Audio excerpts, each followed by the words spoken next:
Through what can only be described as a miracle, two motorists traveling the opposite direction spot Bernardo flying through the air. Michael White, an emergency room nurse, and his fiancée, Caitlin Benson, immediately pull over and spring into action. Pulled over and jumped out of the car and ran back there, and she started calling 911. Honestly, at that point, I didn't even know if he was alive. I just knew I wanted to get medics there as fast as we could. I'm like, just hurry up. Just where are you at? My boyfriend is an emergency nurse, and he's taking care of him. I'm just trying to get medics here. Checked his for a pulse, and he did have a pulse. And then I basically secured his airway. I did a jaw thrust to get his airway opened up, and he took his first breath that I heard. So we had several other people show up too. There was like just a bystander with no medical training, but he was actually really helpful. He also had like an ER doctor show up, and a paramedic, and a PA. I was just surprised by the amount of people that showed up. That was really impressive. I know when we pulled over, it was just the two of us and Mike and his parents, but when I went out there, there was so many people that had stopped. It was insane. So impressed with the amount of people. I don't know, it restored my faith in humanity. Like, you know, if something were to happen to me, oh, like there are good people out here that will actually stop and help out. So It's a person laying in the side of the road. I just feel like you have to pull over if you're gonna, you know, if something like that happens and you don't pull over, what are you gonna think later, you know? Especially if you have the ability to help somebody. What if I lost an arm and a leg? Like, what would I do with my life? So it really is impressive to me, at least to hear so far what this gentleman is going through, and still having a positive attitude is just blows my mind that he does. And I'll be excited to see him for that reason too.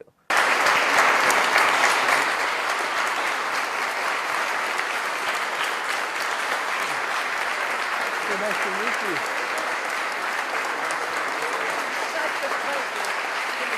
Thank you. So nice to meet you. Good to see you, man. Looking Thank better you very this time much. than last time. Thank you very much. Okay. Thank you. Good to meet you. Thank you. Thank you. Está bien, amor.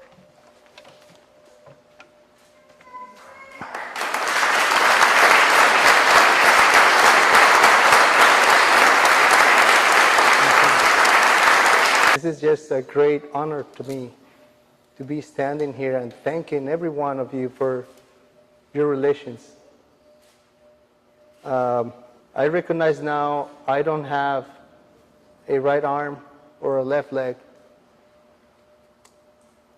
One of the hardest things for me to recognize is that I'm not going to be able to hug my little ones anymore the way that you do, or we normally do.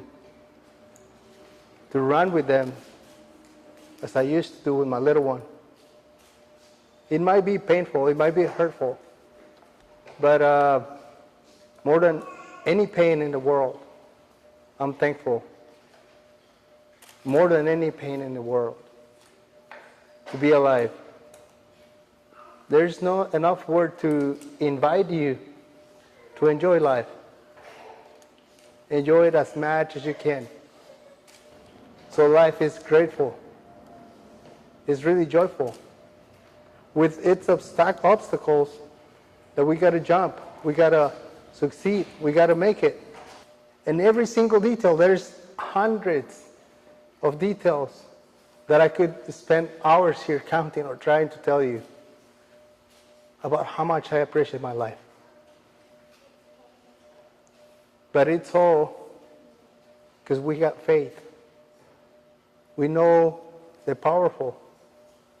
And His power is right here, is with us. I appreciate all of the bodies in blue here that had the courage for that call. and go out there and help people. Who knows what they're going to find? But they still have that courage to go out there and take care of them. Thank you for your help, for your support, for your services. To all of you. In the Harborview, there's an entire words to thank you for all what they did. Thank you. Thank you, Michael. Yeah, no problem. There's not enough words to thank you as a family. And like I said there, I wouldn't know what to do, but you know what to do. And listening to the different parts, I knew my end, but I didn't know the rest.